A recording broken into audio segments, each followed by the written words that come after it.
Hola, ¿qué tal? Buen día. Bienvenidos a esta píldora de emprendimiento de la Cátedra de Emprendeduría de la Universidad Rovira y Virgili.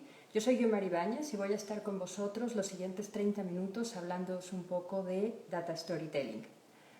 Soy doctora en Economía por la Universidad Rovira y Virgili. Estoy habituada a trabajar con números, trabajar con datos, obteniendo información y contándola en relatos que resulten atractivos, interesantes para públicos en general, pero especialmente para los estudiantes. Soy profesora de Organización Industrial en el grado de ADE y del máster en Economía, Competencia y Regulación de los Servicios Públicos en la Universidad de Barcelona.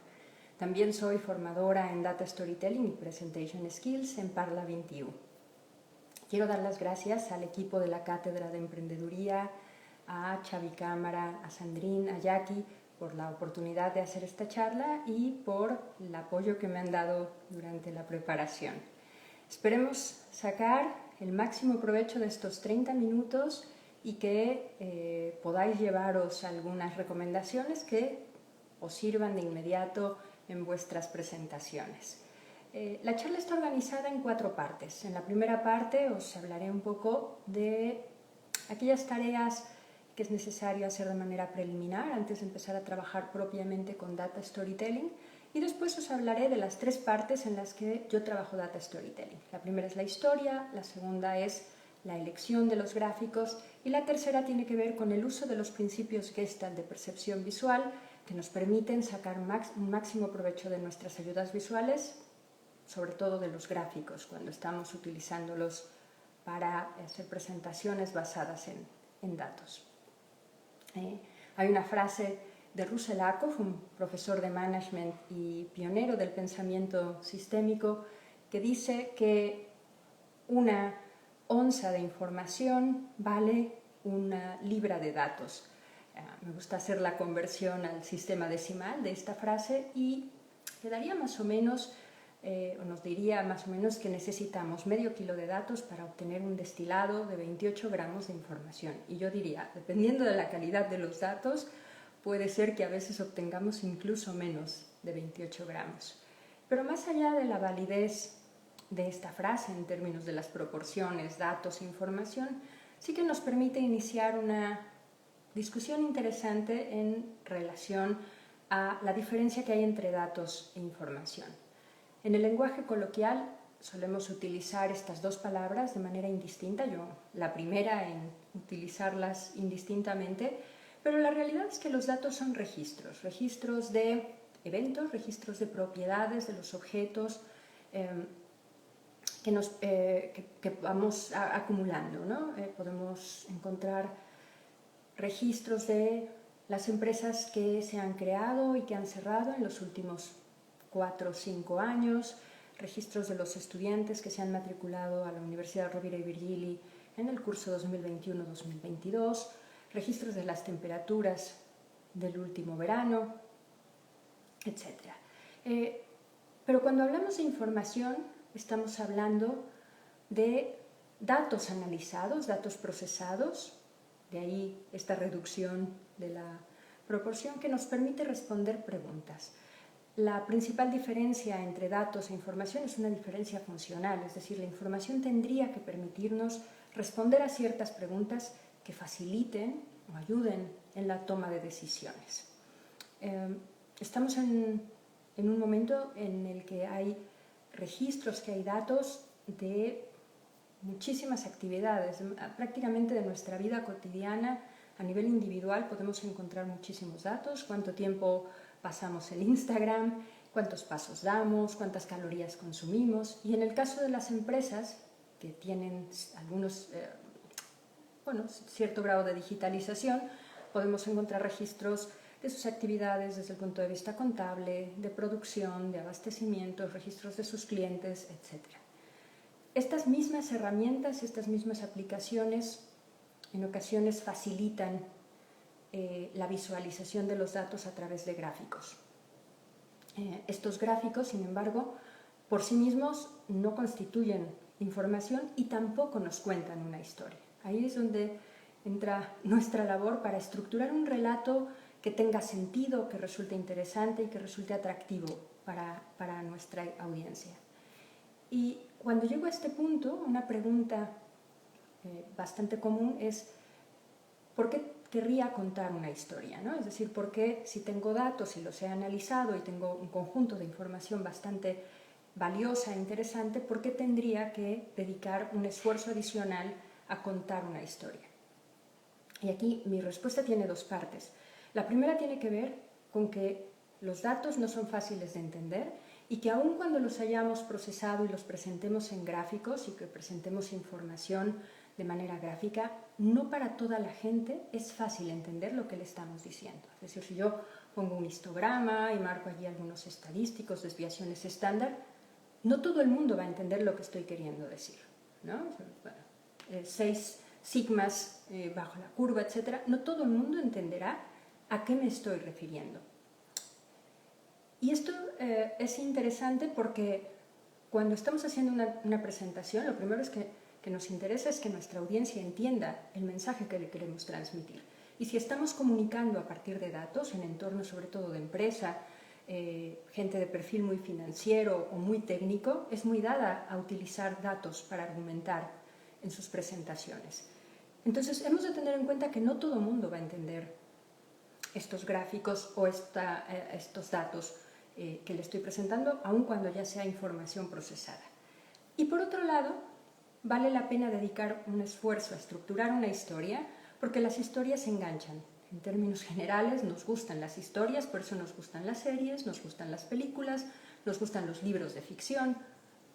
Disfrutamos con las historias desde niños hasta mayores. Y aquí traigo a colación, lo invito a la charla, a Aristóteles, que en su retórica ya hablaba de los 3 elementos que debería estar presentes en un discurso persuasivo. Y hablamos de logos, etos y patos. Logos hace referencia a los recursos de argumentación, los hechos, lo que es demostrable, las evidencias, es decir, lo que nosotros en nuestro lenguaje utilizamos como los datos, ¿no? Es decir, yo echo mano de registros que son confiables y hago además un análisis estadístico riguroso para presentar evidencia objetiva. Después hace falta, según Aristóteles, patos, porque cuando me estoy dirigiendo a una audiencia, me estoy dirigiendo a un grupo de gente, asumo que son movidos también por pasiones, decían los griegos, ¿no? Es decir, tengo que apelar a las emociones de esta audiencia. Y eso es lo que está incluido en patos, la emoción. Y la emoción la consigo estructurando una historia, ¿no? Enganchando a mi audiencia con una historia con la que la audiencia pueda sentirse identificada. Y finalmente, Aristóteles en su retórica habla de etos, y etos tiene que ver con la confiabilidad, con el grado de qué tan confiables y qué tan son los datos, es la información a la que estoy haciendo referencia, ¿no? No será lo mismo que yo os haga referencia a información obtenida de un estudio científico realizado por investigadores de una determinada universidad, a que yo cite una publicación por Facebook, ¿no? No tendrá el mismo grado de credibilidad para vosotros. Teniendo esto en cuenta, el valor que aporta tener una historia para mostrar de una manera más accesible y más cercana y más atractiva a nuestra audiencia información obtenida de datos, es que Data Storytelling resulta muy útil. Ahora, antes de empezar a trabajar propiamente con Data Storytelling, aunque algunas partes pueden formar parte es necesario que tengamos un análisis exploratorio bien concluido. Y este análisis exploratorio no es más que la búsqueda de los datos que me permiten responder ciertas preguntas y su análisis a diferentes niveles de rigurosidad estadística, ¿no? Este análisis ha de estar concluido para que yo tenga muy claro qué información puedo extraer de estos datos y cómo puedo darle forma para contar una historia, qué es lo que estos datos me dicen, qué preguntas me permiten responder. El segundo elemento que es relevante para, antes de empezar a trabajar con Data Storytelling, es tener muy claro cuál es el propósito de mi presentación. ¿Qué es lo que quiero conseguir con mi presentación? Y que va muy de la mano con el siguiente elemento, que es saber quién es mi audiencia, a quién le voy a hablar. Y dependiendo de a quién le voy a hablar, también será el propósito. Es decir, si yo me estoy dirigiendo a un grupo de inversores, seguramente mi propósito sea presentarles mi proyecto emprendedor para que asuman el riesgo e inviertan conmigo, se vuelvan socios de mi empresa en creación, ¿no? Pero si estoy presentando mi proyecto emprendedor a un grupo de chavales de un instituto que están entusiasmados con el tema de la emprendeduría, seguramente mi propósito no es que inviertan, mi propósito será entusiasmarlos e invitarlos a que ellos mismos inicien sus esfuerzos de emprendimiento, ¿no? Inicien algún proyecto y se lancen a la aventura de emprender. Entonces, propósito y audiencia van muy de la mano y hemos de tenerlos muy claros. Cuando hablamos de audiencia, también es importante saber cuál es el perfil de mi audiencia. Si le estoy hablando a financieros, es muy probable que tengan muchas más preguntas sobre los datos que estoy presentando, sobre la información a la que estoy haciendo referencia. Entonces será importante que este análisis exploratorio, que seguramente habrá sido exhaustivo, esté disponible en caso de que tenga que responder a preguntas más detalladas.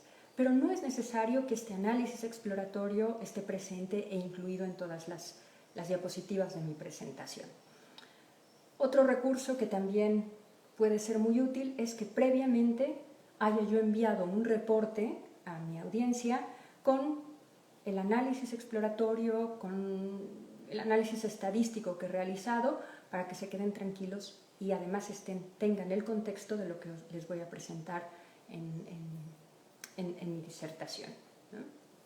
Entonces es importante también saber quién es mi audiencia y de qué manera puedo complementar cierta información que ellos pudieran necesitar y de esta manera ayudarles a contextualizarse en la historia que yo voy a presentar. Y una vez que tengo claro mi propósito, a quién le voy a hablar y evidentemente que he concluido el análisis exploratorio de mis datos, por lo tanto he extraído toda la información que me será de utilidad, puedo empezar a trabajar con los 3 elementos de Data Storytelling. El primero es la historia. La estructura más básica de una historia me presenta la situación que plantea la realidad, donde me encuentro. En términos de cine hollywoodense sería estas típicas escenas de planeta Tierra, continente americano, Estados Unidos, Nueva York, Avenida 52, ¿no? Me sitúan. En esta primera parte de la historia sitúa a la audiencia en la realidad, una realidad que se mantiene en equilibrio hasta que hay un evento que constituye un conflicto o un problema. Cuando estoy hablando de eventos en empresa o eventos en el ámbito social o económico, o presentar la situación y luego un evento que viene a romper el equilibrio en el que se encontraba la realidad. Será interesante que yo presente este problema de tal manera que de forma natural mi audiencia se pregunte ¿y qué vamos a hacer? ¿Cuál es la solución? ¿Y ahora qué sigue? Para que entonces estén ávidos de escuchar mi respuesta, que es la siguiente parte de mi historia, en la cual les presento mi solución, les presento mis alternativas, mis propuestas de solución, si estoy hablando de cara al futuro, o les cuento el resultado de ciertas acciones que ya tomamos para resolver aquel problema, si estoy hablando en pasado.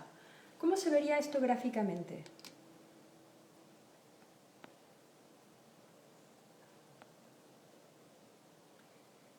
Mirar el gráfico que os comparto ahora es un gráfico que muestra la evolución de los ingresos de la industria cinematográfica en España desde el año 2009 con datos históricos hasta el año 2019 y del 2020 al 2024 con datos proyectados.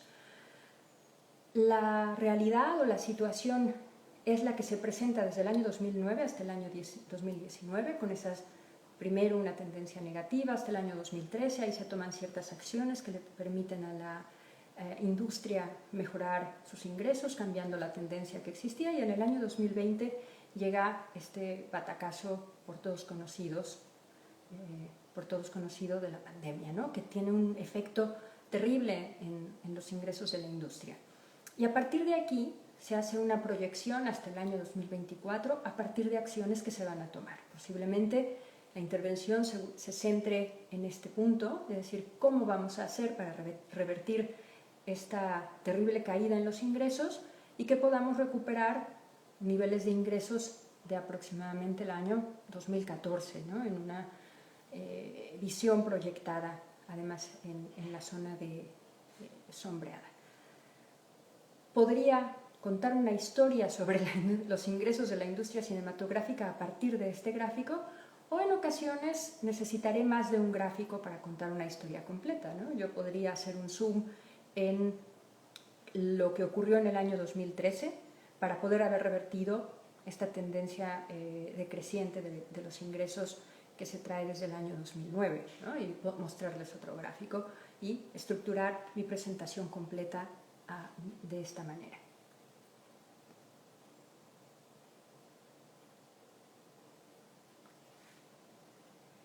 Entonces, cuando estamos trabajando con Data Storytelling, lo primero que tenemos que hacer es organizar esta información dándole más o menos esta estructura de historia, ¿no? Ahora os estoy presentando, os estoy hablando de la estructura más básica: situación, problema y resolución. El segundo elemento de Data Storytelling es la elección de los gráficos.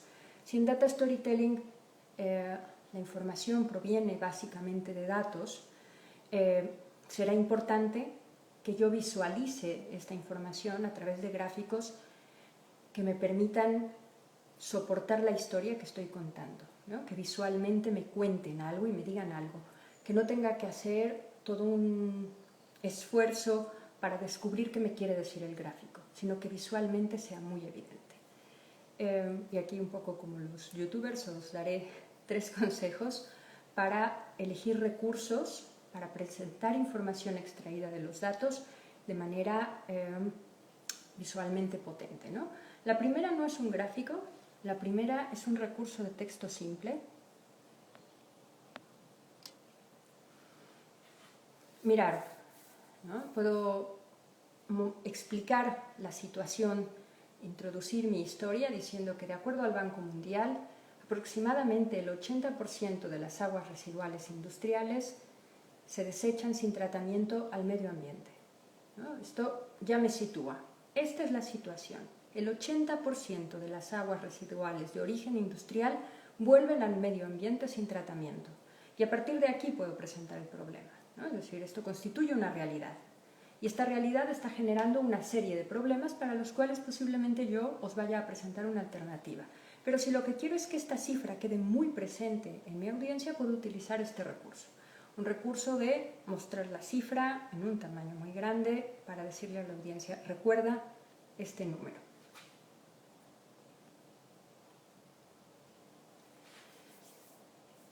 Hablando propiamente de gráficos, mi primera recomendación es preguntarnos qué queremos conseguir con el gráfico, ¿no? Si lo que quiero es mostrar fluctuaciones en el tiempo, si quiero comparar diferentes dimensiones, ¿qué quiero hacer con este gráfico?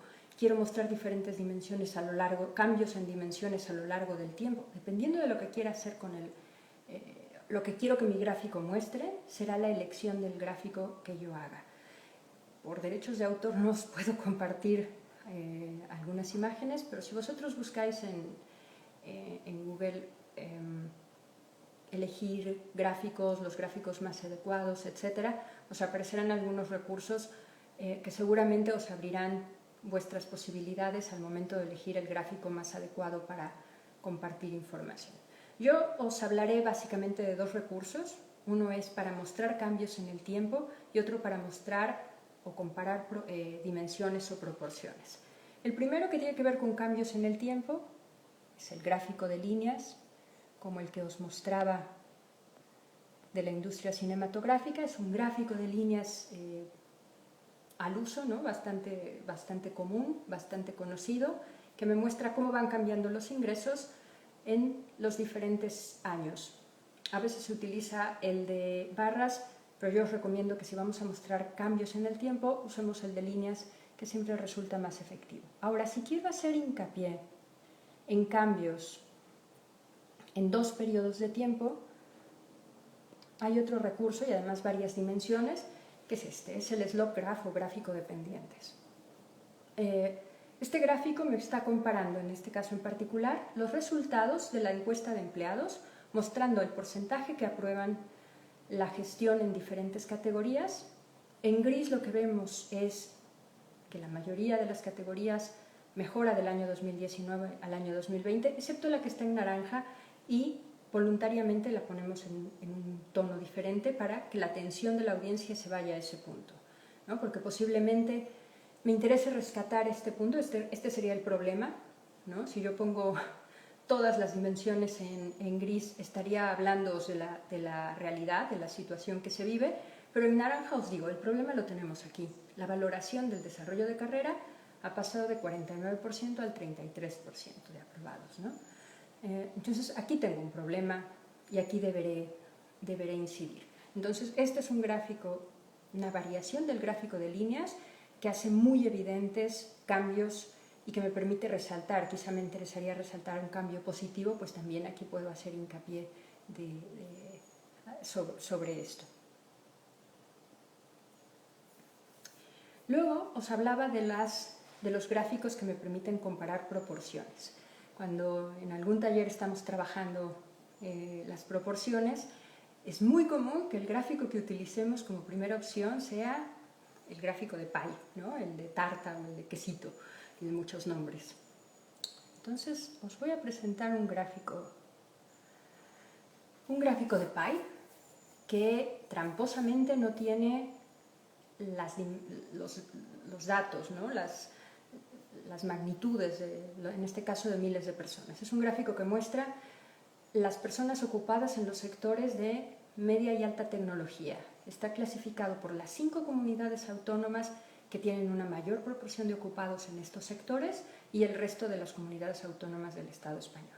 Entonces, observar cómo, fuera del verde, que corresponde al resto de comunidades autónomas, no es tan fácil saber si el azul es más grande que el gris, o si el naranja es más grande que el amarillo, o si son iguales los otros 3. Y esto tiene una explicación muy sencilla. Y es que el ojo humano es muy malo comparando ángulos. Y aquí lo que estoy comparando son ángulos. Entonces, esto no resulta fácil. Normalmente estos gráficos son efectivos porque pongo los números. Si yo os pusiera ahí los números, sabríais cuál es más grande. Pero si yo no pongo los números, observar cómo visualmente no puedo saber cuál es mayor. Si estas mismas dimensiones yo las muestro en un gráfico de barras, como este, no cabe la menor duda. Son exactamente los mismos datos, pero si yo los muestro de esta manera, observar cómo queda claro que Cataluña tiene una mayor proporción o tiene un mayor número de personas ocupadas en el sector de media y alta tecnología, seguida de Madrid. Aquí ya no queda duda. Y que Andalucía tiene más personas ocupadas en estos sectores que la Comunidad Valenciana y el País Vasco, en este orden.